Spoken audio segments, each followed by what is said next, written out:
OutKasts Podcast is a platform for us to simply express our thoughts, opinions, and experiences concerning our faith and events around the world.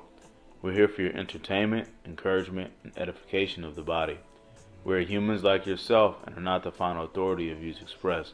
Only the Most High Yah is. Feel free to agree, disagree, edify, question, and comment however you're led to in the comments. We are many members of one body under Messiah and look forward to communing as a family with mutual respect. Shalom and enjoy the pod. Kingdom OutKasts.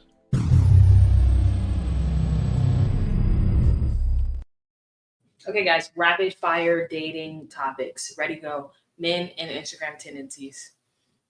Oh, we're starting like this. Men, open door or don't open door. Okay. Paid all the bills are paid 50% of the bill. She said smoke today. God. Okay. Red pill. Red pill podcast. Okay. No, like literally Men Instagram habits. I've actually heard from a number of women that that's like a real problem. Like the Instagram habits of men. You know what it isn't? The problem is that Like what you're liking, and then therefore your algorithm is like geared toward what you're liking. And if what you're liking is lustful, now your whole timeline's lustful. So you can't even look on your phone without lusting. Well, I'll put it like this. I think social media opens up a level of honesty that people aren't ready to accept. So what it is a like or whatever or a comment. It's probably something a man would have said in their mind, if just on a magazine, just I don't know, not on social media, or just walking through the mall. There's things that go through your mind, and social media is drawing the platform thoughts out of your brain. So for women you'll never meet or would never look your way. Huh? Not your way, but never look certain men's way. Like they're just shooting a random woman they'll never ever meet or see.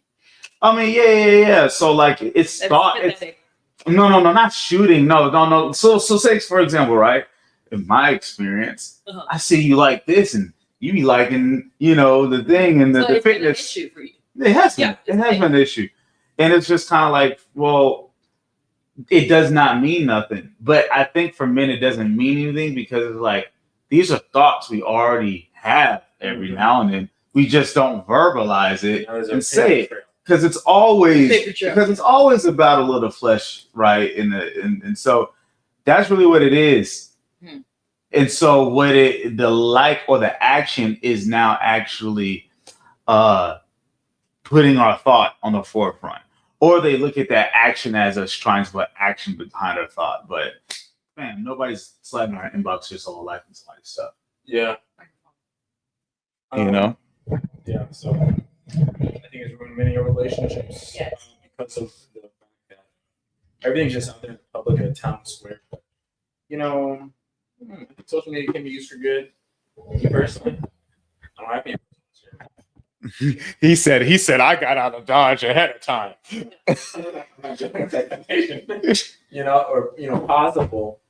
Possibilities presenting themselves. It's not that I'm not strong enough to have one, because I was never going to, comment or even I started realizing, okay, when I was single, like let's say, Shawty had it was a summer post, her summer post, and I like that summer post. Then I just don't want to see my name attached to those likes because I used to see some of my homies in those same likes. I'm like, bro, you have a whole girlfriend. What are you doing? Like, why? So you feel like you could be in the likes, but they couldn't. I didn't want to be in the likes. Then I get my like on that photo. Maybe on something that's a little more wholesome. That wasn't my wholesome perspective, but I would be in the likes if when I was. See, the thing is, right? You and your homies, right? No, you and the homies might have a conversation about your likes and common likes, right? Yes. But the problem with social media is it lets other people let you know what you're thinking. Yeah. And that's what it really is. I just see it as like a walking issue in your pocket, like your phone and your social media page. If your timeline is like really heavy with like women and different women, it's just like you can't even get on your phone without having to just look at random women. Like, and usually the women, that are in the likes or generating the likes have a certain look about them. Like it's not the most wholesome thing. And I totally think it could be a relationship ruiner. I've heard this from so many women recently, where it's like, yeah, me and my man get along, but the only thing we fight about is freaking the phone. That's honest. That's sad. Honestly, that was a big issue in my last relationship. And I thought I wouldn't have to deal with it because I was talking with my older, but it's like, well, Did you ever say like, okay, let me stop liking these things? No, my idea. No, you know what my thought process is it's already a dent in our armor that we met through social media. Mm-hmm.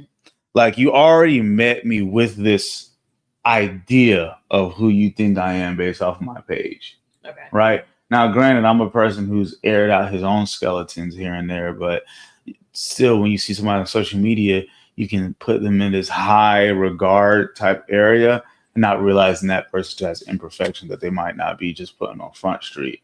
Yeah, and so social media, you meet people already with unrealistic expectations. Mm-hmm. And so that was the problem. Yeah. My thing was, we should actually delete each other off of social media and get to know each other. Fam, if you meet somebody in real life at Walmart and y'all are just dating, what are you literally just gonna be like, let me get your Instagram the first time you meet them? No, like, that's whack. Like, no, you get to know people, you talk on the phone, you may text, and then at some point, hey, why not we exchange other socials? Now, some people like to see people's socials because they think they get an idea of what that person puts out and who they are. But I honestly like the idea of getting well acquainted with somebody before y'all have each other's account. Like, you just get to know them, like, not what, Yeah, I agree. Yeah. There's people put on a front for social media, of course. It's just your highlight reel. Yeah, I just don't think that it's like, I think first off, us as men should be not like those lustful images. We got to be careful with those because our eyes are the gates into our soul, really. When we look at those images, those could be seeds planted for the enemy to attack us through. And women. And women too, yes. Women too, of course. I was just about to get on them because, they posted those.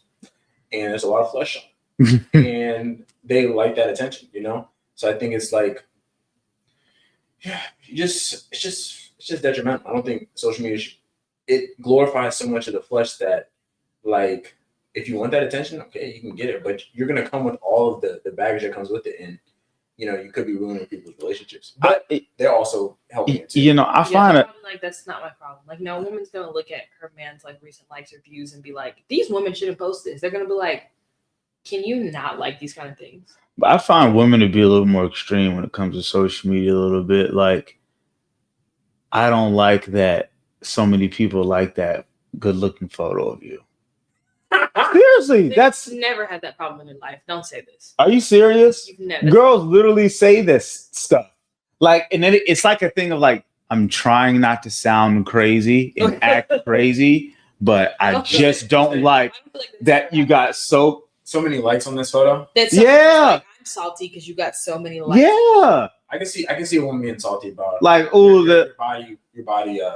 Not even just body. Women just don't like seeing other women liking or showing attractivity to whoever they are. Women have a level of possessiveness I feel like is a little bit more toxic on the toxic side sometimes than men a little bit. Yeah. It's like, I don't want other people to see that you exist. You just attractivity. That is not a word. Yo. I think women want their men to be attracted to other women. Yeah, but at the same time, the moment they get you, they don't want you to be attracted. That, you know what I'm saying? I want the man that everybody else wants, and then once I have him, he needs to forget. You try to big your back and stuff so that maybe no one else will see you. Yeah, let me fatten him up now so nobody else will want him. Yeah, keep him from getting any haircuts. Yeah. There you go. Yeah, okay, man, I've been telling you, he would go through a metamorphosis. You see what I'm saying? Only I can know he's fine. But that's my thought on social media. I think it just opens too many people up to our thoughts, and people should not be mind reading. I brought this up to trigger you, by the way. Oh, I'm not triggered though. But I'm not triggered. Welcome to Kingdom OutKasts, episode 47. We're your co-hosts. My name is Deja. And Yahoo. I'm discombobulated. Look in the camera and say, I'm not triggered though. I'm really not. I'm Mashak, Brandon Mashak, and we are Kingdom OutKasts Podcast. Podcasting the truth of the way. We got into some red pill content. Let's get into some regular Kingdom OutKasts content. Okay, how's your week been? Let's just get into the precept. About the week. I mean, look, here's what I'll say. I'll just explain my shirt. It's MomoCon. If you're in the anime, you know what that is. Certified racist. You got Frieza, Zoro, and the second Hokage on there. So just know I'm not racist. It's an insider joke. It's funny. It's geeky. Yeah. Okay, and black people can't be racist. Prejudiced, but not racist. I'm here for it. Definitely not prejudice. Just for sure. Yeah, for sure. For sure. Everyone has no prejudices, you know? Yeah. Okay. All of them. Everybody does. Everyone You're does. not excluded. Don't act like you don't, okay, dadgummit, because you're a liar. Exactly. You know? We all got them. Precept. So today's precept is going to come from Psalms. I've been reading through Psalms, and Psalms 20 really stuck out to me. Mm-hmm. So I'm reading the CJB version, and it says, "For the leader, a psalm of David. May Adonai answer you in times of distress. May the name of God of Yaakov protect you. May he send you help from the sanctuary and give you support from Zion. May he be reminded by all your grain offerings and accept the fat of your burnt offering. May he grant you your heart's desire and bring all your plans to success. Then we will shout for joy at your victory and fly our flags in the name of our God. May Adonai fulfill all your requests. Now I know that Adonai gives victory to his anointed one. He will answer him from his holy heaven with mighty victories by his right hand. Some trust in chariots, some in horses, but we praise the name of Adonai our God. They will crumble and fall, and we will rise and stand erect. Give victory, Adonai. Let the king answer us the day we call." Hallelujah and amen. I'm on, for sure. Okay. And that is to the chief musician, a Mizmor of David. Hallelujah. Or Psalm of David. I liked it. Great precept. It was inspirational, actually. May we shout for joy over your victory and lift up our banners in the name of our Elohim. Mm-hmm. I think it's just a good reminder that we are victorious. We are more than conquerors in Yahshua. And this is just foreshadowing of this, but we serve the Almighty God, you know, the creator of the heavens and the earth, and he reigns supreme over all things. So in our daily battles, in our weekly battles, in our life battles, we got to realize that we're already victorious. We just got to walk in it. It's more about that mindset, you know, and having the faith in the Most High's word. His promises are yes and amen, and that we're built for this as followers of Yahshua.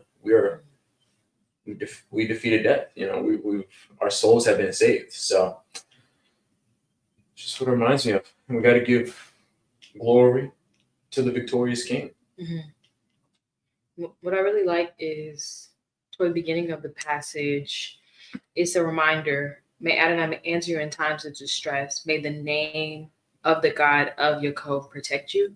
And so as we are walking out our work and we are praying to the Most High, it's important that we are reminding him of who we are by, you know, basically saying the name of, you know, Abraham and his blessings on our life, that we are the sons of Jacob, that, you know, we are the chosen one, the anointing ones. I think it's important for us to include that in our prayer life, which we've been learning about prayer in this series at PCC.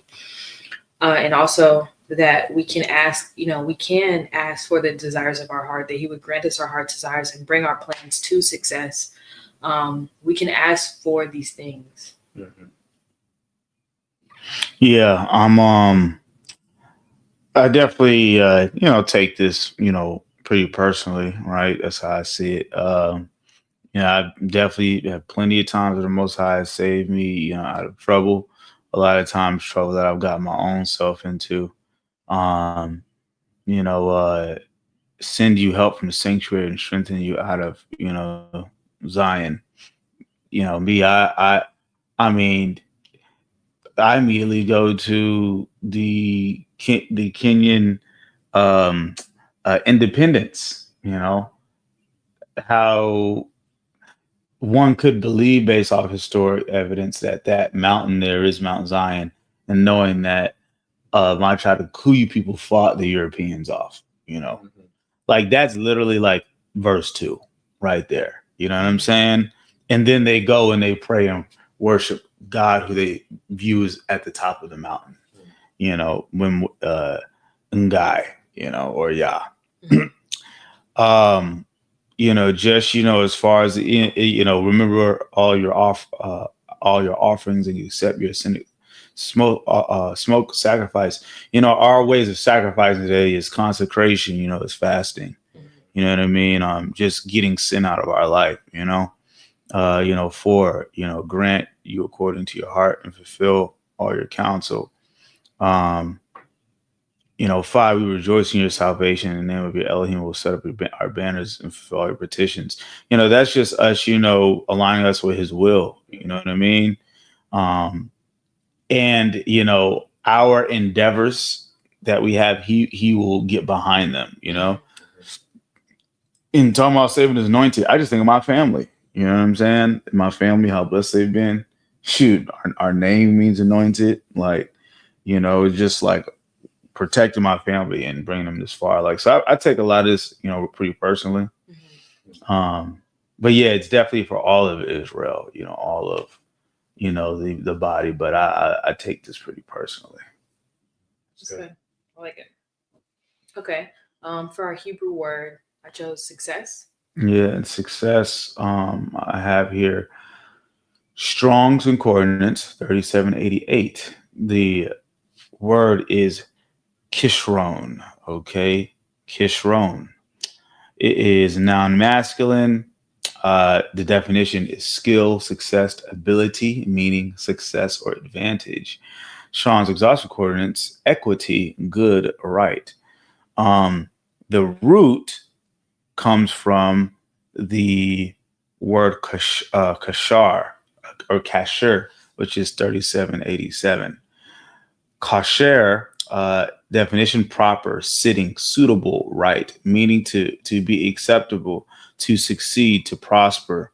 Strong's Concordance, direct, the right, prosper. A primitive root properly, to be straight or right, by implication, to be acceptable, also to succeed or prosper. Direct, be right, prosper. Giving, proper, succeed. To be advantageous. Let me look at the okay, we got the cultural background here. The corresponding Greek is G4778, stoichio. This Greek term is often used in the New Testament to convey the idea of walking in line or keeping in step, particularly in relation to living according to the Spirit or following a certain rule or standard. It shares a conceptual link with kasher, a sense of aligning one's actions with a prescribed path or standard, leading to a success or a acceptable outcome. Usage: the verb kasher is used in the Hebrew Bible to denote the state of being acceptable or suitable, often in the context of success or prosperity. It conveys the idea of something being right or proper, aligning with standards or expectations. Context, lastly. The root kasher appears to various forms throughout the Hebrew scriptures, primarily in contexts that emphasize a suitability or acceptability of actions, offerings, or individuals. It is often associated with the idea of prospering or succeeding in endeavors, suggesting a divine approval or favor. In Ecclesiastes 10:10, the term is used metaphorically to describe the advantage of wisdom. Quote, if the axe is dull and its edge unsharpened, more strength is needed, but skill will bring success, unquote. Here, the concept of success is linked to the application of wisdom and skill, implying that the proper preparation and understanding lead to favorable outcomes. There's a little more, but I don't want to drag it. No, it's good. I love the comparison of the word success to correct or like this is the right way. I feel like we say, okay, I want to be successful in business. I want to be successful in my pursuits, and I'm praying for the Most High to bless what I do. I need to be doing things in the right way. It needs to be correct in order for it to be successful. Mm-hmm. Yes, the success definitely in the Hebrew perspective has the undertone of you need to be. It's not a success. You know, we talk about success. I want to be successful for us, for me, for what my will is. But in the Hebrew context, success is something that's always aligned with the will of Yah. Mm-hmm. You know, and I think that's the difference between what the world's definition of success is, and what the Most High's perspective of what success is. Yeah, no, I agree too, because I think the world's definition of success is mainly rooted in wealth, money, materialism. Whereas the Most High, I feel like it's like one of the definitions that they used was skill, you know, and like, you know, there's a Bible verse that says your gift will make room for you. Yes. It's a proverb or something like that. But with thinking about success and then skill and attaching it to it, it's like getting really good at the gift that the Most High has blessed you with, and that will make room for you. But I think everyone has different definitions of success, but it should not be rooted in like material items. That's like, that doesn't make you successful, because you could be extremely wealthy with material items, but be extremely impoverished with your relationships. Like your family doesn't love you, or you know, you can't keep a relationship. You're a cold person. So I just like that they mentioned skill.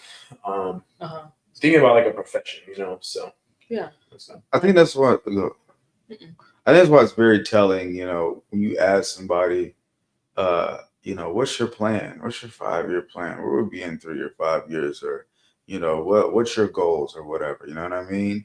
And people often, you know, say what their goals is. But I know for me, the way I answer it is like, yeah, I have certain ones, but whatever the Most High's will is, you know what I'm saying? Yeah. Or I'll have answers, but you know, I'll be like, but it's fluid to wherever Yah leads me. You know, like I think as a believer, our answers to those questions should always take into account. I mean, because it's just interesting, you know, you ask people even today what's going on. Where do you see yourself? And people talk about all these plans. I'm old, all this real estate and property. And that's it. I'm sorry. That is the exact. Yeah. I'm like, do you see what's going on? Do you think America is still gonna be like what's going on? Yeah. Social Security, exactly. That we're gonna gone. get a beach house in The Florida.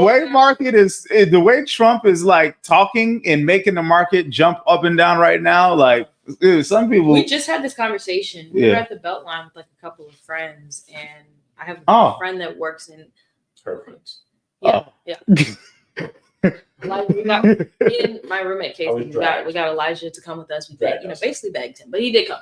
And so a friend who works like in banking or whatever, like, and I'm like, honestly, like just you and I, just you can be honest. Like, do you really think like what happens when this crashes and what happens to all these people's money? And as an advisor, like what kind of conversations are you having? And he's like, I just don't think there's a doomsday. Like he genuinely thinks that. I'm like, I know you work for the system, but we can be honest here. Like he's just like, no. He doesn't think it can crash. Yeah, and it's for me, you know, especially when you talk to people. Okay, let's put it like this: you watch Pop the Balloon, right? No, a lot of people, right? But a lot of I had this past episode of one of the. I actually he's on the episode. You've been watching it for real. I'm not flexing. Like no, like one of my old homies, Kappa homies back in the day, it was on this past episode. But you know, people be up there. Oh, I want a man of God, and I'm a Christian. Blah blah blah. You know. Yeah. And then people asking like, you know, what their goal is or their 5-year plan, and they're trying to give the utmost, you know, successful answer, and it's just like, fam, I hear like you don't sound like you read the Bible. Yeah. You know what I'm saying? Yeah. People really don't sound like they read the Bible when they give these answers, because it's like you need to see where we're at in prophecy. You need to see what's going on. Like success is literally surviving the end times. Like that is a big definition of success. Right. Yeah. Right. It's going to take a lot of skill. Yeah. Success is, will you survive the Exodus? Will you be like the Israelites who died off in the wilderness? Will you make it to the millennial reign? Will you be the ones who are bound when the Messiah comes with Israel, or the ones who were praising and hey, he's here? Like, Definitely think about. yeah. Current event. Y'all said y'all wanted 1 hour. Got it. I'm sorry. That's honestly a subject of drill, but No, okay. Okay, so the first thing, this was new to me. So there was legislation that changed the requirement to fly like domestically within the U.S. It requires for you to have real ID. And so what that means is, like, if you live in Georgia, for example, real ID has been a part of our driver's license. Brandon has real ID, everybody. He does. Brandon has real ID. We have it. If you have a Georgia, you don't have a Georgia. Since 2012. Well, do you have the star? Yeah. Okay. The star, yeah. And so this came Black up star, because right. as we're like planning the wedding and my mom was like speaking with like some of my aunt, her aunts, so like my great aunts, and they're like, yeah, we want to come, but like we would have to like literally go and get new IDs because in Missouri, like we don't have real IDs. $20. We can't fly. Be like, it's $20, Mom. $20 to get a new driver's license. Yeah, but I'm saying my great aunts and them, like it's like my grandmother's sisters and everything. Mm-hmm. They haven't flown in like decades, and like just for them to even be able to come, they now have to go get a new ID. Well, yeah, to be into the system. Well, yeah, and let's just look, TSA.gov, right? Real ID, meet your new Real ID. About Real ID Act passed by Congress in 2005 enacted the 9/11 Commission's recommendations that the federal government, quote, set standards for the issuance of source of identification, such as driver's license identification cards, unquote. The act, in implementing the regulations, established minimal security standards for license assurance and production of prohibit federal agencies from accepting for certain official purposes non-compliant driver's license and identification cards, both physical and digital, also known as a mobile driver's license or MDLs. I remember this being a big conversation in 2020. Like, you know, like this Real ID is step into them, of course, you know, like Trump said during his presidency, he's going to build the biggest biometric, you know, database in the world. Like basically you'll be able to track everybody. You know what I mean? He said this right on video. And, you know, I know the Real ID is like a step into this tracking, you know, systems that they're building. And so, I think so too. Yeah, and that's what it is, you know. It is scary though. Yeah. It's like already personal freedoms being infringed upon because now you can't even have it to fly domestically. Like you can't get on an airplane. It's not like they told us. Like I got my license like a couple years ago. Yeah, they didn't tell me that we were getting Real ID. They didn't tell me that at all. Just gave it to you. They forced me onto. I'm like, for real, a lot of stuff is subtle. Some of it is smack in your face, you know. Yeah. Okay, let's go to the Trump Golden Dome. Yeah. You have a video for that? Yes, I actually sent you. I sent you that. Yeah. Let's go to it, guys. Give us 1 second as we talk about here. Okay, so the next current event is about. I actually asked Brent. I was like, "Is this real?" Yeah. But that Trump is talking about building a giant golden dome over the United States of America. I just love it. It's a generational investment in the security of America and Americans. Mr. President, you said we're to secure our southern border and get 100% operational control after the previous administration allowed an invasion of people into our country. President Reagan, 40 years ago, cast the vision for it. The technology wasn't there. Now it is, and you're following through to say we will protect the homeland from cruise missiles, ballistic missiles, hypersonic missiles, drones, whether they're conventional or nuclear. It's not lost on me, sir, also that you had the vision to start the Space Force. And here we are, when the others said we didn't need it, here we are in the Oval Office with one of the leaders of the Space Force in General Gutlein, leading the charge on putting in place a game-changing Golden Dome for America. So, sir, it's an honor to be a part of this bold initiative. We're going to get to work on it. We have been since you signed that executive order on January 27th. We've been fast forward on this, but we're here on this day, and this is just one stop in delivering this defense of the homeland, which is something you've charged us with doing, and we'll keep going until it is complete, sir. Thank you, Pete. Pete's doing a great job, by the way. Thank you very much. I didn't hear Golden Dome in that. No, I got. He just mad news articles. So with this, would it be a physical dome that's like super tall? I don't understand. With sides on it? Look, I'm trying to. Oh, sorry. I'm just trying to decide what article to go with because some of these articles sound biased. I wanted to say that the state over there called Israel already has their own dome of sorts. Yeah. It's not necessarily like how the Simpsons portrayed the dome, like where it's actually like an actual barrier, but it's like it's a defense system against missiles and stuff. Yeah, it's pretty legit. And like when they were in war, I guess maybe versus Palestine or it may have been Hamas or something. They were shooting missiles and then you just saw them exploding in the air, but it was the dome that was protecting it. So I don't know if it's related to this, you know. Yeah, I'll just BBC. All right. BBC as in warheads raining down. Hold on. What? British Broadcasting. But why are you like saying it like that? Yo, fam, people on the internet, fam. I just always think about people on the internet. And like just like pause. Great, you know. All right. I was raised by New Yorkers. Okay, I'm sorry. Like this pause is pause is engraved into me. Warheads raining down from beyond the Earth's atmosphere, faster than the sound cruise missiles striking U.S. infrastructure, sky-high nuclear blast. These are just some of the nightmare scenarios that experts warn could come true if U.S. dated and limited defense systems were overwhelmed in future high-tech attack. Even a single relatively small nuclear detonation 100 miles above the heads of America would create electromagnetic pulse or EMP. Response to these hypotheticals, excuse me, but experts say quite possible threats. U.S. President Donald Trump has set his eyes on the next generation missile shield, the Golden Dome. But while many experts agree that building such a system is necessary, its high cost and logistical complexity will make Trump's mission to bolster American missile defense extremely challenging. You know what? I don't need to read anymore. All I know is... So that's what the Golden Dome is. It's not a physical dome. It's like it protects against missiles. Well, yeah. That sounds good to me. I don't see anything wrong. What will the Golden Dome look like? The White House and defense officials have so far provided few concrete details about what the Golden Dome, which is still in conceptual stages, would actually look like. Speaking alongside Trump in the Oval Office on May 20th, the 20th of May, Defense Secretary Pete Hegseth said that only that the system will have multiple layers across the land, sea, and space, including space-based sensors and interceptors. Mm-hmm. Trump added that the system will be capable of intercepting missiles. So, you know, I just think, here's my thing. I just think it's a thing of, we know these countries are about to try to blow us up. Uh-huh. Simple. Trying to survive Bible prophecy of Babylon being destroyed. Mm-hmm. We know we're making enemies of all the countries.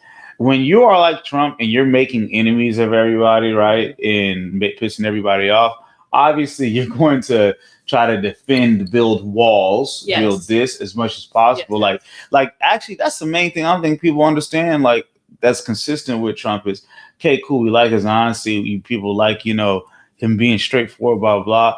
But the pissing everybody off factor, stepping on toes, now he has to make us like stronger or make us like defense, like the wall. Now this dome, like it's really like, fam, like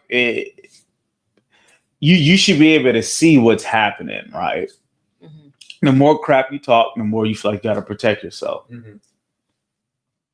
Yeah, I mean, this dome from the article I read looks like it's projected to be $500 billion, which is only going to increase inflation, which is only going to make your dollar bills mean a whole lot less. And this is just all part of destroying Babylon, trying to protect it, but you know, it's organized destruction. Yeah. Okay. Yeah. So, how about the final destination? Ceiling collapse. Yeah, that we're going just real quick on that one.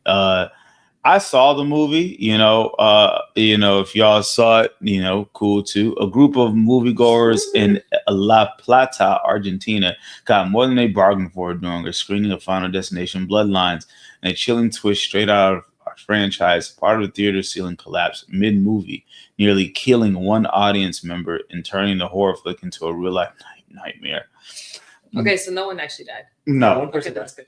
No, nearly died. So one thing that's interesting, and this is one movie because this is across all Final Destination movies, they often give death a character. Like, death is coming, right? Death is right. Granted, even the Bible gives death a character or an angel, right? Or the destroyer, you might see in the Exodus, and even the Egyptians call it the destroyer. In a movie, in a setting where they give so much power to death. Yeah. You can't beat death. Death will come for you. It's like speaking so many curses and spells over yourself. And you're in a place with people and all their demons that they bring in the movie theater. And this movie is now speaking so many spells. And, it's really a thing of you can't be surprised. So when so much spiritual and negative energy accumulates in a place, something is bound to happen. Yeah. You could try to give it some logical perspective of the maintenance. The regulations in Argentina aren't as tight. Buildings just fall over. Yeah. Right. It'd be like if we went to see Sinners and then all of a sudden someone locked the theater and there was really a vampire in there and they were biting people and then other people started biting other people, but no one could leave. I mean, yeah. Some movies makes people's demons manifest. Sinners just jumped off the screen and all of a sudden you're in a vampire. For sure. But yeah, that was my only uncomfortable thing with seeing the movie is just like, I'm a fan of the Final Destination series, but just, when you say life and death is in the power of the tongue, it's like there is no life. Did you feel the need to rebuke the things that you had seen? I don't feel like I need to outwardly say rebuke. For me, it's just an inner knowing of my power and what. Okay. You know what I'm saying? It's just an inner knowing, so it didn't bother me like that. But it's just like, in the movie, the underlying message and sad part about the movie is these people in this movie do not realize that they have power over death through salvation in Yahshua Hamashiach. But obviously it's the movie and the plot, blah, blah, blah. Yeah. But, I just think and granted, this happens in the theater. We see this in the news. Who knows what people are dealing with back at home, right? Now are people paranoid again? Yeah. Are people afraid to still revamp? Look, we're all still scared to drive behind log trucks. Yeah. I don't drive behind my dispatch. Yeah, there you go. Yeah. Okay, let's move to the main topic. Oh, we don't want to see about the politician? Oh, yeah. Play that video. Oh, the video. Fine. This is juicy. I was trying to help us not get a community strike. I'm just sharing a video. Okay.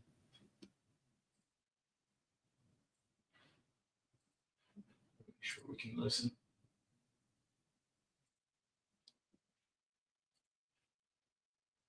Here we go. Okay, so you won't believe this. Jewish American politician claims the masters of the universe are Jews. Let's see this video. Gen Z have an unfavorable impression of Israel. And my friends, I think the reason for that is that we're losing the digital war. Okay, they're getting their information from TikTok and whatever it is, and we're losing that war. When you think about it, the masters of the universe are Jews. We've got Altman and AI, we got Zuckerberg, we got Sergey Brin, we got the whole group across the board. Jan Combs, founded WhatsApp. It's us. And we have to figure out a way to win the digital battle. Amelia, we got to get our digital sneakers on so that the truth can prevail over the lies. And when we do that, the future of Israel will be stronger because a majority of all Americans will support Israel. We'll make that happen. We have to make it happen. Thank you. Baruch Hashem. Thank you. React. My immediate reaction is that I feel like with this particular group of people, they're always contradicting themselves. Jewish faith, Judaism does not believe in a universe. Yeah. How do you a master of a universe when that's not in your book? The word universe isn't in your book. There's nothing in the Torah about a universe. What is a universe? Mm-hmm. I would hate to know their book more than they know their book. We obviously do. Because it's our book. I mean, now the Talmud is something different. Yeah. I feel like that's what they believe in. I would like to know if the universe is referenced there. In the Talmud? I'm sure. Yeah. Sure. He does. It's a former senator saying this, and we know that everyone in politics has to take that oath to Israel. And it doesn't surprise me that is their thinking. I mean, it's just master race type of thinking, and it was interesting to me when he started mentioning all the people that are a part of that are Jewish, and like Sam Altman, Sergey Brin, who is the founder of Alphabet, which is like over Google and everything. And they're talking about how they're losing the generation Gen Z and whatnot, but it's not like because of lies, just because the truth's being exposed. It's because too much truth. Because on TikTok, they show maybe not on TikTok as much, but I know at least on Twitter, there's like very graphic videos of what's going on over there in war and things that happen in the Palestinians. That you can't get any more real than an actual video. Yeah, AI, but they're AI, but they're very good at playing the victims. I'll say that. Yeah.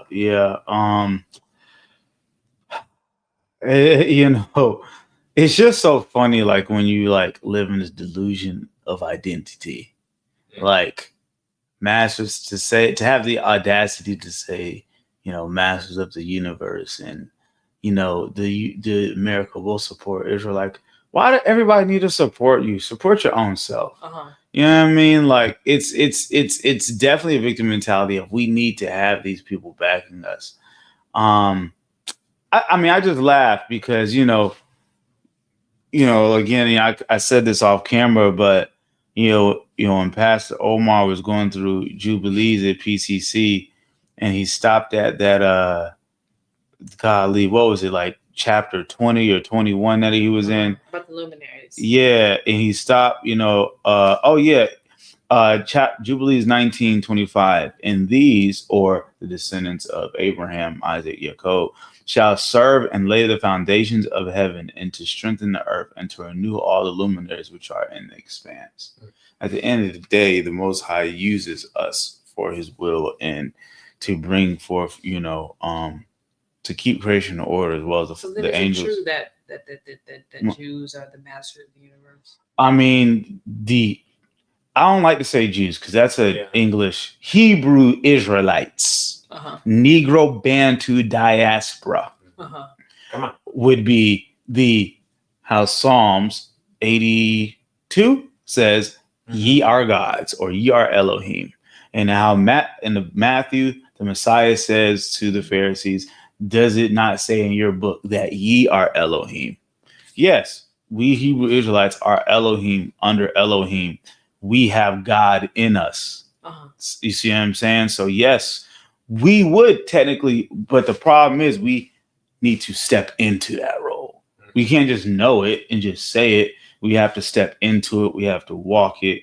We have to proclaim it. We have to actually be examples and representatives of who the Most High is on this planet, and spreading the gospel. That's how we walk in our masters of the universe, power. Right? Yeah. That's good. That's good. Yeah, for sure. Okay, so let's go to the topic.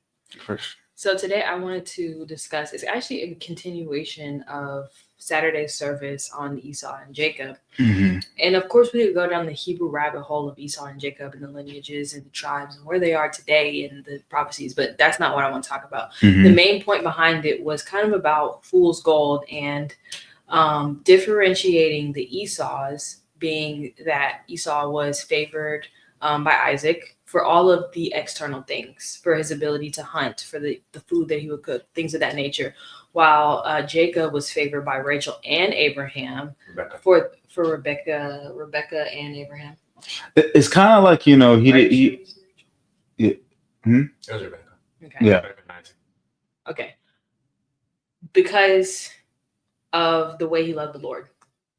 So the comparison is the external, aesthetic things versus the thorough things that are actually good for you, like what looks good versus what is good.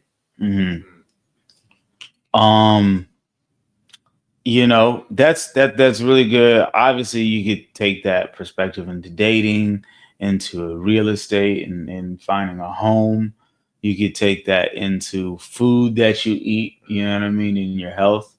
Like, I mean, right off the bat, like the struggle between eating that funnel cake at the sweet shop across the street and eating the fruit in my fridge to curb my sugary appetite. Uh-huh. Like, you know what I'm saying? That funnel cake look good and it tastes good. Mhm.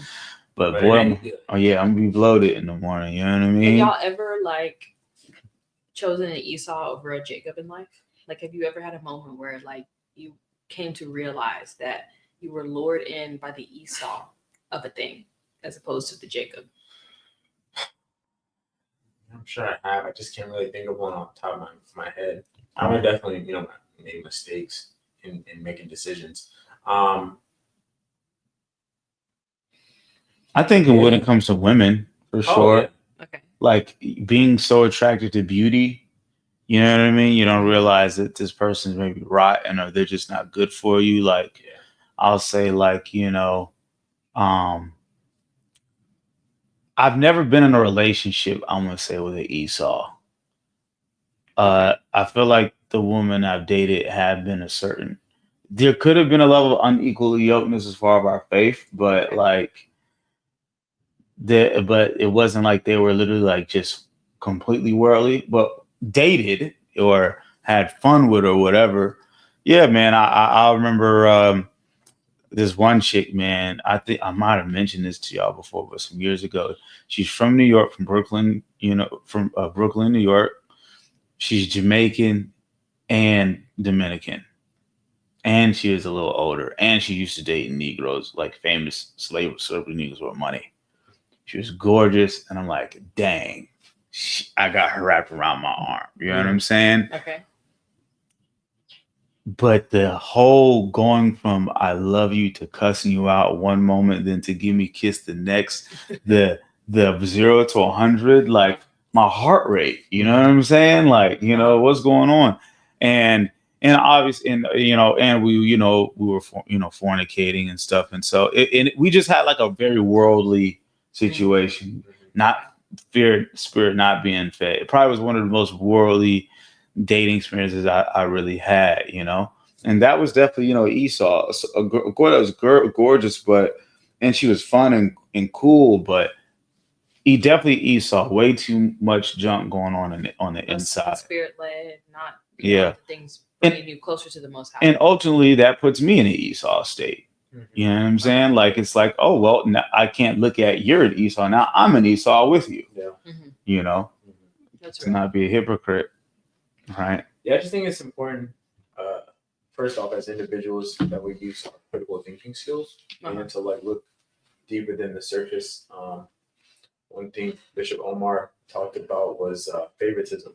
And I think that, that's important for like us not to show favoritism based on like appearances. Like of course you're gonna favor, like appreciate, but I think favoritism is something that should be like, you should just try to decrease it as much as possible and just treat everybody equally. I had this verse I wanted to pull up. It's from James 2. It says, "My brothers and sisters, believers in our glorious Lord Jesus Christ must not show favoritism. Suppose a man comes into your meeting wearing a gold ring and fine clothes, and a poor man in filthy old clothes also comes in. If you show special attention to the man wearing fine clothes and say, here's a good seat for you, but say to the poor man, you stand there or you sit on the floor by my feet. Have you not discriminated among yourselves and become judges with evil thoughts?"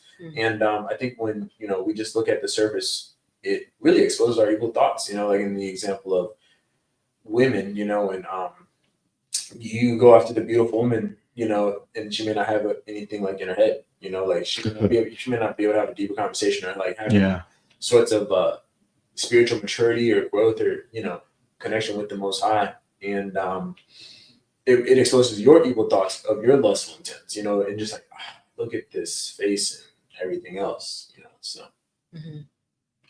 I also think of like growing from, like adolescence to adulthood, you're going to make different decisions about your social circle and people you're around and things. And like when you're like a child in like middle school and in high school, there's a thing of popularity and bullying, and children need to feel accepted, and it's like a real worry for parents. And so I can remember being in high school and kind of like understanding the hierarchy of why people were popular versus why they're not.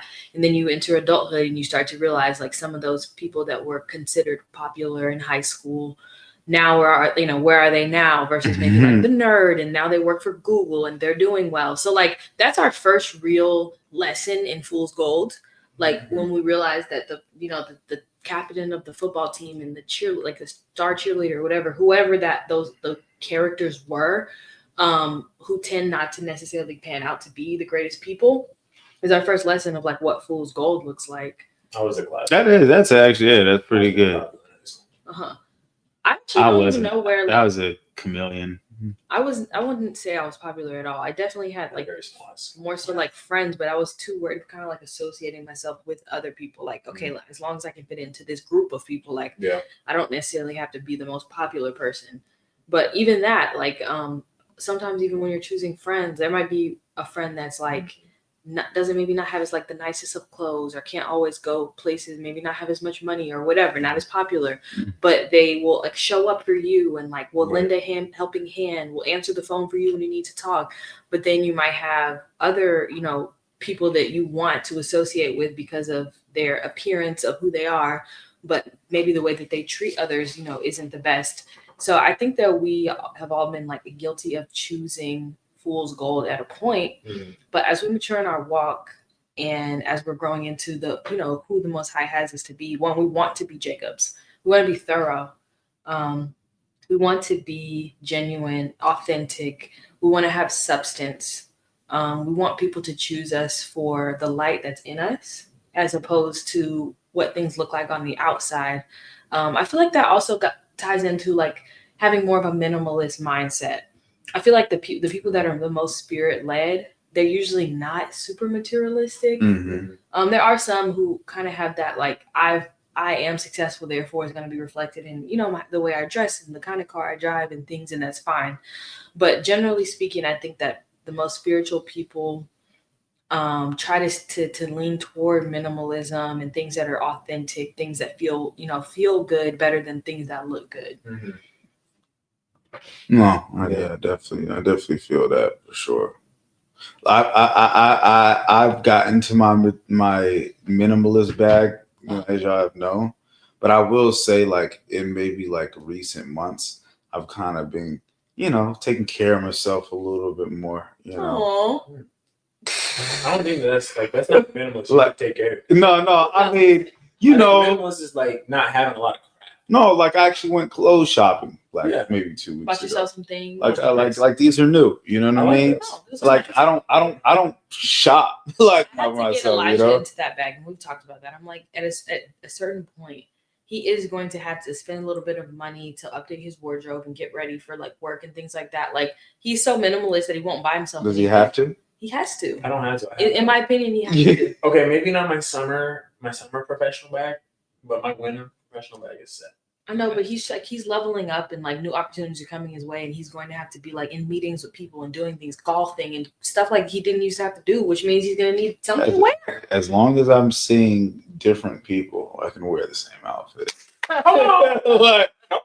As long as I'm going on different dates. On Saturday, go to a different service on Sunday. Go to a date on Thursday. There you go. Go to another date on Thursday. Nobody saw it. Look, I definitely have like a first date outfit. You know what I'm saying? It's not I don't use it every time. You better be dating around town. Don't be in Buckhead with it every time because you're gonna run into. No, fam, no. I'm just saying, like, I mean, you wore this with me. That's one outfit. Okay, alternative thought. Okay, ancestor worship versus reverence. I think this is just important because the conversation just always comes up, whether it's on other podcasts and topics or just conversing with people or just information that you see spreading on the internet. People are, giving a lot of like information as if they know about ancient civilizations, and they talk about, my ancestors and my spirit guides. And,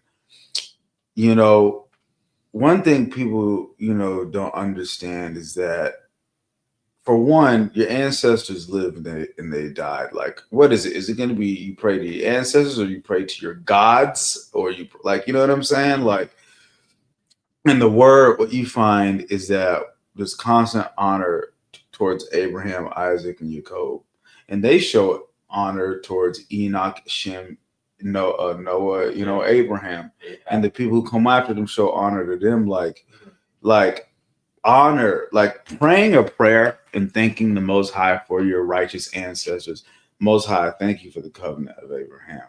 I thank you for passing it down to Isaac and Jacob, and then me being birthed through one of the 12 tribes. Now those blessings have come down in my family. Thank you for my ancestors who locked in and didn't get their seed wiped out so I could experience life today. Like, think of how many Israelites were been wiped out through this. Those are some good prayer tips. Millions. That's good prayer tips. Yeah.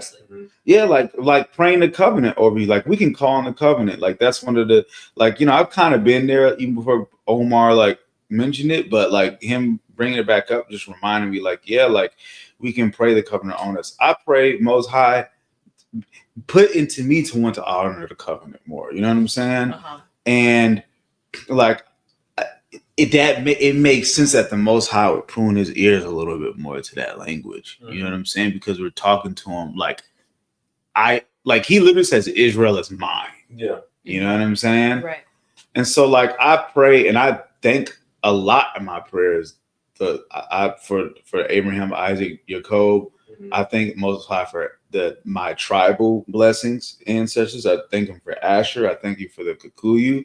I thank him for the Kodajim, like reverencing, but to pray to your ancestors, people who are dead, like, and that gets into necromancy. Yeah. So like, and I don't think when a lot of us study African spirituality, I don't even think a lot of us realize that they're like the tribes, a lot of them, they actually are reverencing ancestors a lot of times, not necessarily even praying to them. Not to say there aren't certain African tribes. I don't think they're banned to, though.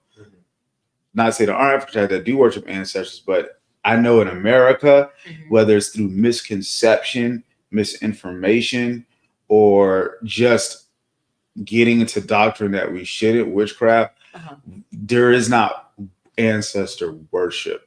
The dead do not hear you. They're in their habitations awaiting the final judgment.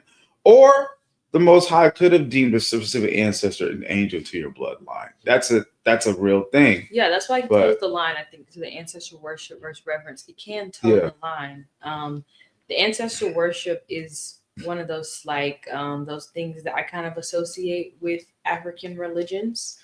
And so I think right now kind of a trend in the movies as we're calling ourselves being empowered. For example, Movie Center, in different movies, we're calling ourselves being empowered and trying to display what we would say Black culture or Black historical African culture. It always includes a form of ancestral worship where you're getting this information. Think about the movie Black Panther, where they're putting you into like a sedated type of state, and you go to a place where you speak with the ancestors, and then you come back and you use the knowledge in order to defeat the thing that they couldn't defeat when they were here on Earth. And what I do think is that it like definitely opens people up to the devices of the enemy, because he can come in a voice that a person might think that they would deem as like, this is my ancestor. Familiar spirits. Using familiar spirits to misguide and mislead people. So it's a really fine line. And so when I think of reverence, it makes sense to me to reverence Abraham, Isaac, Jacob, as far as like what's in the word and how we should pray. Even dead brands. But it's difficult for me to imagine myself in prayer, bringing up any of my great grandparents and things. Like I know them by name, but I don't see myself doing that just because I don't know. I don't feel as if their righteousness was to that place. To where I could call on them, or not call on them, but to reference them in my prayer. It would just be. Let me give you an example. My granddad. Thank you, Most High, for allowing me to have a righteous bloodline of men in my family. Thank you, Yah, for giving me a father who was raised by a man and a father who is present and a man after the Most High. Thank you, Father, for having a granddad that instilled in his son, who instilled in me your biblical principles. Thank you, Most High, for my great grandfather, his father, who grandfathers are all ratchet. So a little bit. Well, and that's cool. That could be a thing. But again, that's why I say I think the Most High for my righteous ancestors. I'm sorry, I'm not thanking the Most High for the ones that said let His death be on us and our children. Like, you know what I'm saying? Yeah. Y'all are cool. Well, you don't get sent. But anyways, y'all are, you know, the COONS. You know what I'm saying? And you know, y'all the reasons why, you know, we experienced everything the Messiah did in the slave trade. Like. So, I have said, though, I do remember talking to my brother and telling him when it comes to women, I feel like he should be, you know, he should be careful. Of course, like he should use discernment, but as well as like you are unique and special. Like you come from a righteous woman that comes from a righteous woman that comes from a righteous woman. Everyone can't say that. That's not everyone's story. So, you know, you should be selective with who you are like dealing with for that very reason, because you're special. Right. Like, it's the kind of conversation I have with my younger brother when he's like getting into his 20s and he's like getting out here and he wants to be outside. He wants to meet women. I'm like, yeah, but like, remember who you are. Yeah, exactly. Who you come from, your stock. You know what I'm saying? Like, you know, like one thing about, you know, the whole ancestor thing, you know, as well, man, I'm losing the thought and having a brain fart. Well, I mean, yeah, man. I think it just makes sense, you know, as far as, you know, referencing your ancestors who locked in. I think you sent a meme or something like, you know, it's something like save your bloodline. Yeah, exactly, right, you know. And what about your great grandchildren? Do you think they'll know you by name and they'll reference you or the things that you're instilling in them, even by becoming into the Hebrew? That means that your children are going to most likely be of that faith in your grandchildren, great grandchildren, because of the decisions you made. I mean, possibly. I mean, yeah. The more I read and learn about my ancestors, the more it empowers me. Like, oh, I got some of them in me. I got some of that in me. You know what I'm saying? Like, there's little blessings that was put on tribes because that particular patriarch lived their life in a specific righteous way. That's real. Like, you know what I mean? Like, you know, when I read Asher's bread shall be fat and he shall your royal dainties, I look at how big my dad's side of the family is. When it talks about Asher will be prosperous and this and plentiful, I look at how blessed my dad's side of the family is. Mom's side of the family, kind of your Judah, typical, you know, broken African-American home situation. But I still thank him for the, you know, the blessings and what's there, you know. And so I just think people also just got to stop this shooting in the dark thing when it comes to this ancestor thing. Oh, yeah. I don't know who my ancestors are, but I'm going to pray to them. Yeah, like, it's dangerous. Like fam, like, yeah, huh? It's very dangerous. Yeah, like, you know, I just prayed my ancestors. You know, I'd be like, so who are they? Yeah. Because I know who mine is. Name them. Like, do you know who you're praying to? Do you know if these ancestors you're praying to are witches and warlocks? Like, fam, like, let's stop this shooting in the dark spirituality. We need studied, learned. Some people try to talk up intuition. I'm sorry, y'all. A lot of people's intuition don't. If common sense ain't so common no more, intuition ain't either. Y'all pineal glands is calcified. Fluoride, chlorine, chemicals, additives, every calcification. Like, fam, I don't want to hear this intuition. Yeah. Stop people be saying like. Mess around with the devil's devices. Right. Your ancestors is just foolish. I definitely agree with reverencing them, and I mean I think the Most High for my grandmother's prayers, my parents' prayers, and everything like that. And also for me coming into the truth of like being cognizant that I am from the seed of Abraham, Isaac, and Jacob. That like those blessings are over my life, so I just thank the Most High for it. But when you just like one thing that I was big on is like repenting for my bloodlines, you know, like so they can stop with me and closing those portals and covenants.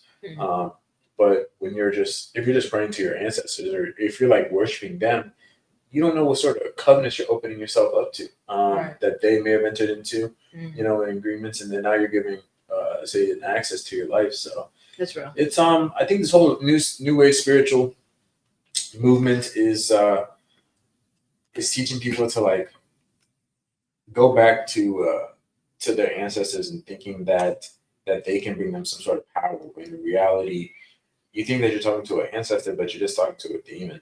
You know.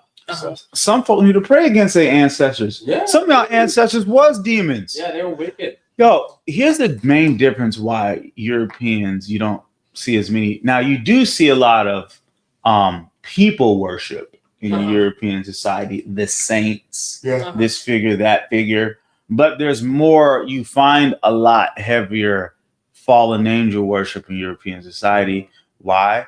Because these cultures knew that they descended from this Nephilim bloodline or fallen angel bloodline. So this is why they reverence them so much. They know that these are our ancestors. But in African spirituality, you know, a lot of times they're referencing like people, right?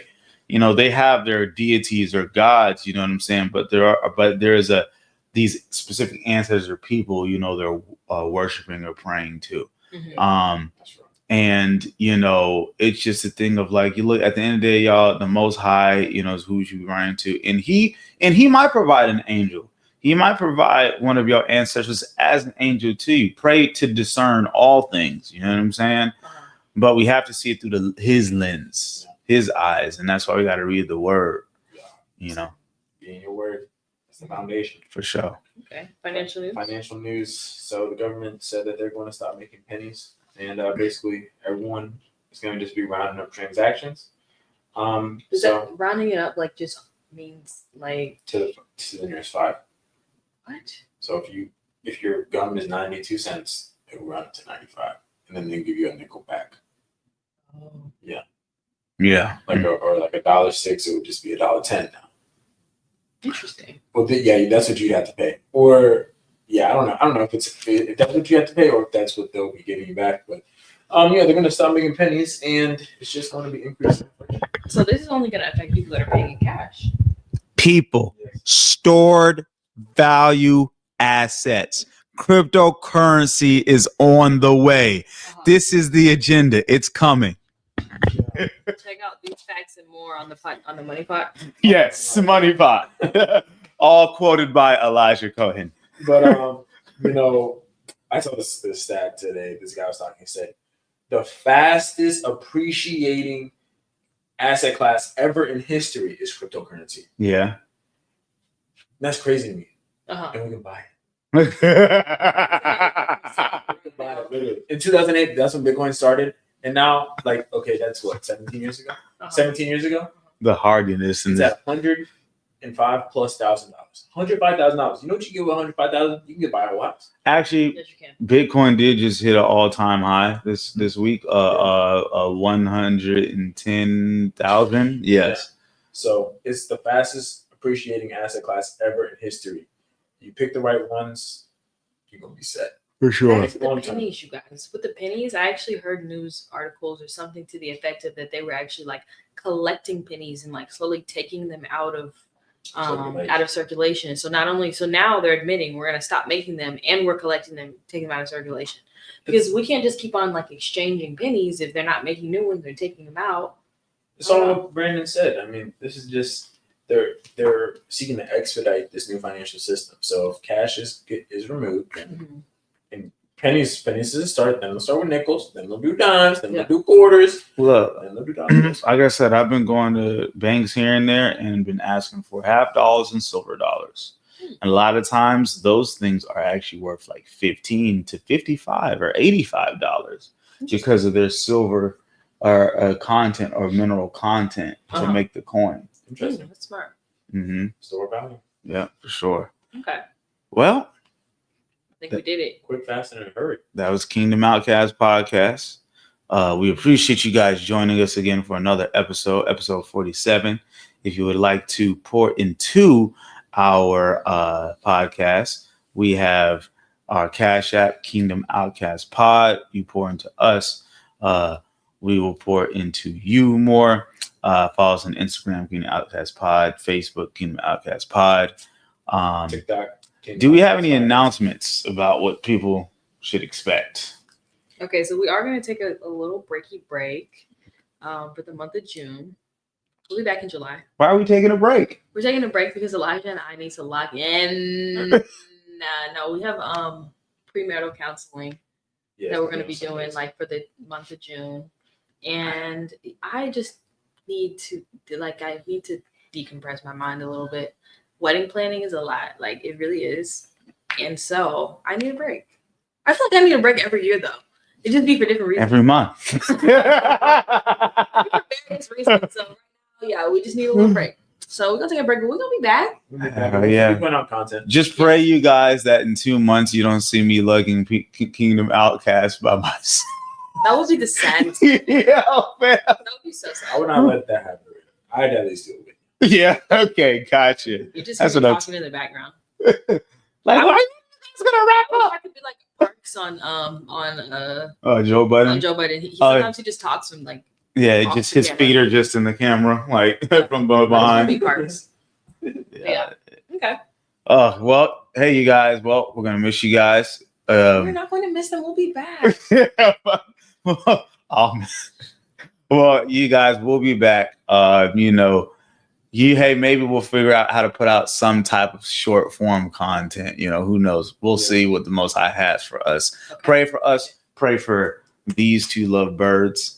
And Kingdom OutKasts Podcast out. Shalom. Shalom. Shalom.